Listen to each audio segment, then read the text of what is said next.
Eu assisti Dragon Ball Daima, o novo capítulo da saga Dragon Ball. E eu tô louco pra entregar pra vocês as minhas opiniões, sobretudo sobre algumas coisas que aconteceram nesse episódio, mas depois da vinheta.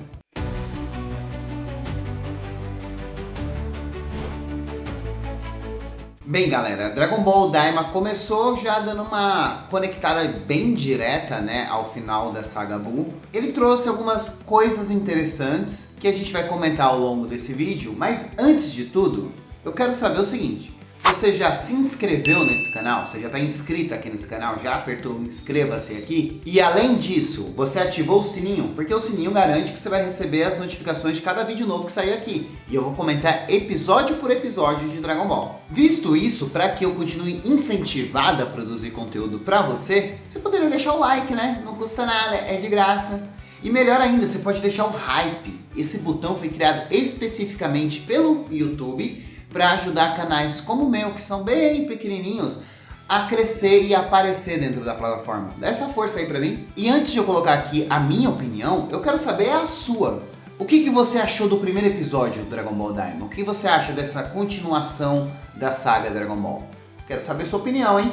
Aproveitando que você tá comentando aí embaixo, no primeiro comentário e na descrição vai ter um link da nossa comunidade no Zap. Ou seja, são indicações quentinhas todos os dias, direto no seu celular. Não esquece, galera, que a gente tem o nosso portal, o www.indicandooficial.com.br. Eu posto notícia todos os dias, tá? E muito conteúdo original direto no nosso portal. Aproveitem, acessa já. Falando de Dragon Ball Daima, cara, como é que eu comento isso? Porque é muito difícil. Primeiro que eu já compartilhei com vocês que eu não assisto coisas na Hype. E eu tô voltando a assistir coisas na Hype por causa desse canal. Eu acho que a Hype interfere em como a gente consome o produto. Pelo menos pra mim estava interferindo muito. Então eu estava assistindo coisas pós-Hype. Mas tem coisas que você não consegue. Por exemplo, a saga House of Dragon eu tive que assistir na Hype. La Casa de Papel eu tive que assistir na Hype. E alguns produtos pontuais eu acabei assistindo na Hype e não interferindo. The Last of Us mesmo tinha que ser assistido na Hype, não era possível. Agora, falando de Dragon Ball Daima. Então assim, além dessa questão de a gente estar falando de um produto que está na Hype, que já interfere, a gente também está falando de um produto que ele é pura nostalgia, cara. Muita, muita, muita nostalgia. Tem nostalgia demais interferindo nos julgamentos, entendeu? Então pra mim, eu tô falando isso de forma pessoal, tá sendo muito difícil chegar a uma análise fria e conclusiva sobre o que eu estou achando de Dragon Ball Daima com as informações que eu detenho do primeiro episódio apenas de forma isolada. Mas para ser justo com você que quer ouvir a minha opinião independente dos meus gostos pessoais, eu vou fazer essa análise. Então vamos lá. O episódio começa, vou colocar aí na tela para vocês, o episódio começa com a gente já revivendo os fatos da saga Majin Buu, sendo assistido ali pela galera do Makai. Logo de cara, a gente percebe então que o anime tende a ser conectado após essa fase. Ficou muito claro, muito exposto isso no primeiro episódio. Esse é o momento da linha temporal que está acontecendo, pós-saga Buu. O que acontece? Eu me identifiquei muito com os personagens iniciais apresentados, porque eles lembraram muito a equipe do Galaxy Jr. no Dragon Ball clássico. Me lembraram demais a equipe do Galaxy Jr. E aquilo me deu uma sensação de nostalgia gostosa e me conectou facilmente a esses personagens. Eles estão lá visualizando os eventos que estão acontecendo. Eles detêm algumas informações que eles vão explicar mais pra frente ao longo do episódio, que tem uma informação muito importante que é entregue nesse episódio. Porém, você tem uma dinâmica onde não tá acontecendo muita coisa. Vamos ser sinceros, assim, não vamos deixar... É bom, é gostoso reassistir Dragon Ball, tudo mais e tal. Mas, mano, vamos deixar claro que não aconteceu muita coisa no episódio. Não aconteceu. O episódio disse que ia acontecer algumas coisas, ele dá a entender que algumas coisas vão acontecer, mas no momento que acontece, o episódio acaba. Então, assim, não aconteceu muita coisa no episódio. Fomos apresentados ao novo rei do Makai, né? Agora no lugar do Dabura. Fomos apresentados aos irmãos do Dai Kaioshin. É Dai Kaioshin? Eu acho que é Dai Kaioshin. Eu ando falando umas besteiras aí. Tenho problemas para lembrar nome de personagem. Fora isso, eles vêm para o mundo. O que eu achei interessante é que eles tentaram demonstrar o Makai como se ele fosse um mundo à parte. E eles pegam informações do Super e canonizam, né? Ah, a gente vai para qual universo? Universo 7.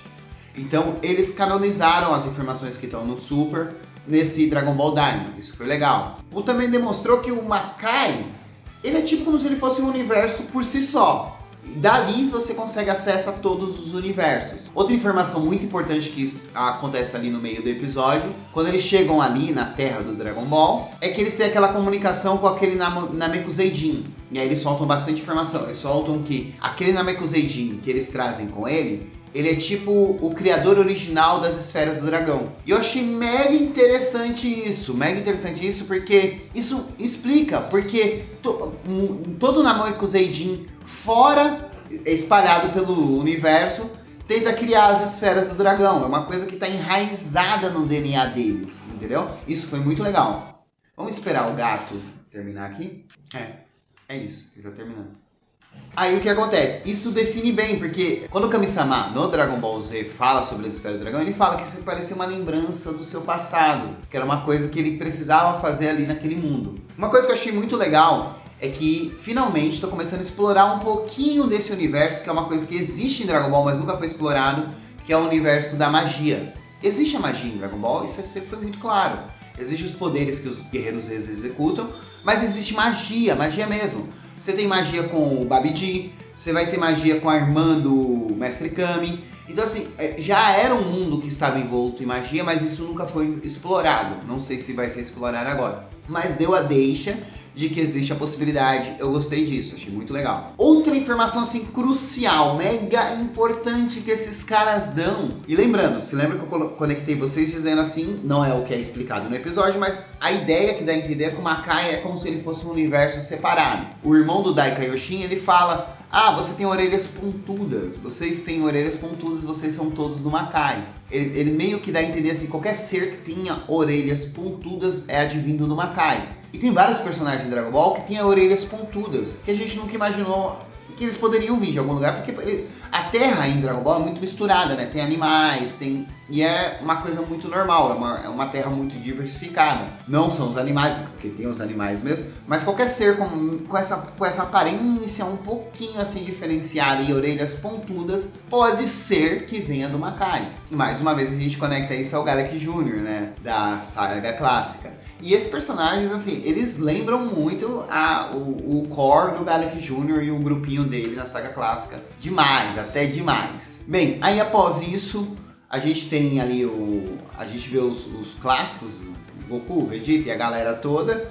Goku e Vegeta vão brincar de porradinha, né? As porradinhas que os caras brincam é no nível diferente. Finalmente o novo rei do Makai faz o desejo dele. E o desejo dele é transformar o Goku em criança. Tá, vamos lá. É aqui que a análise começa de verdade, porque até agora eu narrei os fatos que aconteceram no episódio. O Akira Toriyama, ele tem uma fixação, e eu não estou criticando, mas ele tem uma fixação em fazer o Goku voltar a ser criança. Ele tentou isso no GT, se eu me lembro bem, esse era o desejo do Galek Jr. também no Dragon Ball Super, quando eles viram tudo criança de novo e a Mai se apaixona pelo Trunks. Ele tem uma fixação em tentar fazer o Goku voltar a ser criança, e ele realiza agora isso em Daima novamente. E eu tenho um problema com isso. O meu problema é que toda vez que o Goku volta a ser criança, ele não volta a ser criança como ele era na saga clássica. O Goku era meio rechonchudinho, tá ligado? O Goku era fofinho, todo fofucho, rechonchudinho. E eles vão usar uma versão dele magrecelinha, assim, estilo Sonic. Aconteceu com o Sonic. O Sonic era rechonchudinho, assim, todo fofinho. De repente o Sonic filhou um carinha assim mais magrinho e tal. Mais que nem eu. E ele pede pro Goku voltar a ter 6 anos lá no desejo dele, mas não vai voltar o Goku rechonchudinho, gostoso assim, tal. Não vai voltar essa versão de Goku, não sei porquê. Não entendo porque tem que ser magro. Mas tudo bem, não tô criticando. Eu só achei ele fofinho com aquela versão. Mas eu entendo que tem uma questão de ser mais fácil desenhar e mais fácil animar personagens bem fininhos. Tanto que você pode ver que isso aqui não é uma coisa de Dragon Ball. Eu me lembro que a primeira vez que eu vi essa abordagem de desenho foi em Digimon, né? Com os desenhos com os traços bem fininhos. E isso é uma abordagem geral da maioria dos desenhos da Cartoon Network. A Jovens Titãs em Ação, Apenas um Show, Hora de Aventura. São todos exemplos de que é muito mais fácil animar personagens, fazer animação e até desenhar mesmo. Personagens bem fininhos e tudo mais. Ajuda. Não estou criticando. Eu não posso criticar o mestre Akira Toriyama, assim, eu não tenho um gabarito pra fazer crítica sobre Akira Toriyama, porque assim, eu sou discípulo de Akira Toriyama, eu comecei a desenhar por causa de Akira Toriyama. Meus grandes mestres são Stan Lee, que eu adorava desenhar Homem-Aranha, Akira Toriyama, porque eu adoro desenhar Dragon Ball, e em questões narrativas, Yu Yu Hakusho. Tanto que o meu livro, Lutas de Ilusão, vocês podem estar vendo aqui, o meu livro ele reúne muito disso. Quando eu escrevi esse livro, eu peguei essa narrativa que eu tenho base do Yu Yu Hakusho, que eu acho muito legal, dos valentões, de escola, etc e tal. Criei meu mundo com lutas incríveis e sensacionais, estilo Dragon Ball, mas com bastante Mortal Kombat, tá ligado? Mais sangue, mais aqui, e que é o Lutas de Ilusão. Eu gosto muito das estruturas de personagens que o Stan Lee deu, por exemplo, pro próprio Peter Parker e o Homem-Aranha. E eu adiciono também isso aqui. Então assim, são mestres. Como é que eu vou criticar os mestres? É muito difícil fazer uma crítica de Dragon Ball. O que eu acho? Então assim, isso aqui não é uma crítica. Isso aqui é uma análise geral dos meus pontos de vista, tentando ser o mais frio e justo o possível. Tentando tirar esse efeito nostalgia que bagunça tanto as nossas opiniões quando a gente vai falar de um produto tão clássico quanto Dragon Ball. Por que o desejo tem que ser eles jovens? Que o irmão do Dai Kaioshin fala que a gente não pode fazer um desejo maléfico, então, porque provavelmente eles usam magia boa, né, magia branca, não é que nem as nossas, que é magia das trevas, etc. Talvez sejam, também não sei, lá não define isso muito claro, dá a entender. Aí o novo rei do Maikai pensa, não, vamos pedir para eles serem jovens. Eu fui pensando se não dava para ser um pouquinho mais criativo com esse desejo, mas tudo bem. Isso aqui é para dar tom à série e dar motivação para a existência da série de uma maneira geral. Não dá para simplesmente aparecer com todo mundo mais jovem e falar isso aqui é uma série de Dragon Ball canônica. Precisava explicar, né? O grande problema aqui em Dragon Ball, nesse ponto que o Akira pegou para escrever essa história, é o nível de poder. O nível de poder é um grande problema. Porque na série Buu já foi apresentado que tanto o Goku quanto a fusão Goten e Trunks consegue atingir o nível Super Saiyajin 3. Um ponto aqui que não tem muita relevância com a crítica é no final de Dragon Ball do Majin Buu, a Genkidama é tão pequenininha perto da Genkidama que ele faz pro Freeza, né? Eu sempre achei isso meio estranho. Eu lembro que eu acho que no final da saga ele dá uma explicação de por que essa Genkidama não é tão grande. E eu não entendo, ela não sendo tão grande, como é que ela conseguiu ter poder pra derrotar o Buu, que, faria picadinho do Freeza. Mas isso aqui é um ponto que eu nunca entendi em Dragon Ball direito, daquele final. Mas tudo bem, vamos falar de nível de poder. O nível de poder já tá muito alto, muito alto. Se o Supremo Senhor Kaiô é o ser mais poderoso do lado do bem para enfrentar o Makai, e o Goku, o Gohan, o Vegeta, os meninos, o Goten e o Trunks já fazem picadinho dele, né? Imagina o nível de poder quando a gente fala em Super Saiyajin 3, que 2 personagens já atingiram isso na série. Então assim, o nível de poder tá muito alto.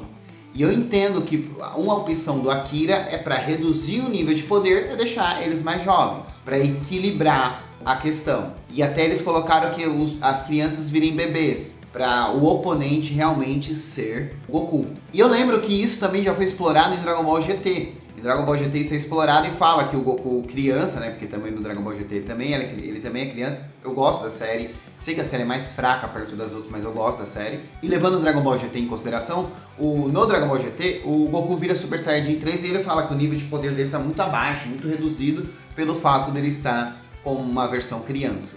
Então eu acho que é mais ou menos essa a ideia que pretende se seguir. Diminuir-se a idade para diminuir o nível de poder, para que esses inimigos possam ser um desafio. O que eu acho complicado em Dragon Ball é o fato que, primeiro, como eu disse agora aqui no começo da análise, não havia se explorado magia. E magia é uma coisa muito legal em Dragon Ball. Pra mim o teleporte não é técnica. Ele não é técnica do tipo Kamehameha, Kizan, não é técnica. Ele é magia. Eu já achava que o próprio teleporte do Goku era magia. Tinha um ambiente mágico para ser explorado bem interessante para dar contraponto a esses seres tão poderosos. Tem outro ponto que não é explorado, a tecnologia. Isso era muito explorado no Dragon Ball clássico. Um jeito de enfrentar esses seres fortes era através da tecnologia. E isso também foi deixado de lado.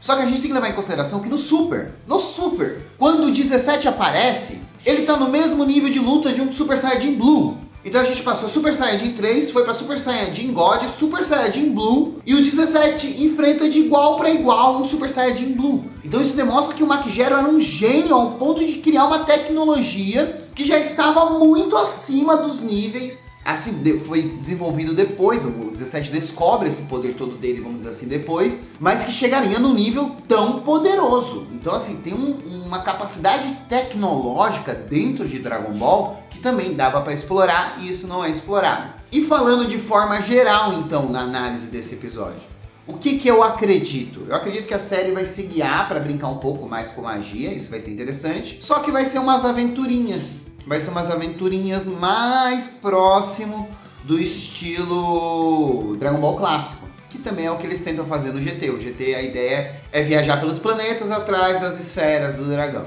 Então, é que é o começo do GT.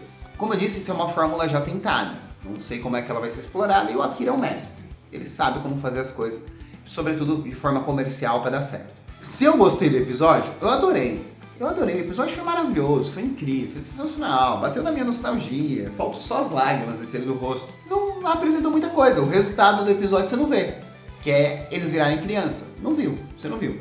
Você teve maior base do episódio para apresentar esses novos personagens que serão, teoricamente, os novos vilões. E vamos ver o que vai acontecer, como isso vai se desenvolver. Eu acho que Dragon Ball Daima é uma série com potencial, mas que também precisa tomar certos cuidados para não ser mais um produto como GT para o público geral. Eu gosto de GT, mas para o público geral não é o melhor produto de Dragon Ball. Mas Daima tem potencial para ser um grande produto de Dragon Ball mesmo, e ser muito legal e dar novas vertentes aos acontecimentos de Dragon Ball. Eu espero que eles só não tentem mexer de novo na fórmula já cansada, porque essa é uma fórmula já cansada. Ela teve muito efeito na fase Freeza, e na saga Majin Buu a gente percebe que ela tá cansada, ela não tem o mesmo efeito. O que acontece? Pra mim, Dragon Ball tem 4 sagas, né? Saiyajin, Freeza, Androids e Cell, Majin Buu. Na Majin Buu, a fórmula do Freeza foi usada no Cell e foi usada no Majin Buu, que é as 3 transformações, as 3 versões.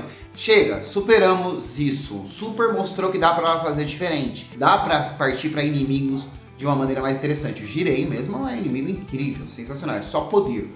Ali é só poder. Poder bruto, puro e incrível, dominando o mundo.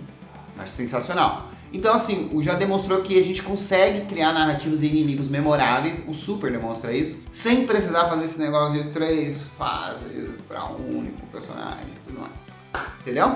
Eu espero que eles superem isso em Dragon Ball Daima também.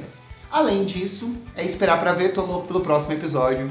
Quando eu assistir, eu entrego a minha análise aqui pra vocês, se vocês gostaram. Se você gostou, não esquece, tem que estar inscrito no canal. Como é que você vai assistir a próxima análise do próximo episódio se você não estiver inscrito no canal? Você precisa estar inscrito aqui no canal, cara. Se inscreve agora no canal, ativa o sininho pra não perder nada. Aproveita e ó, tem mais 2 vídeos na tela aqui, ó, que são vídeos do meu conteúdo, que eu espero muito que você goste, porque são feitos pra você. São feitos pra você curtir, são feitos pra você gostar. Eu não faço eles por mim ou pra demonstrar meu conhecimento ou meu ego. Não.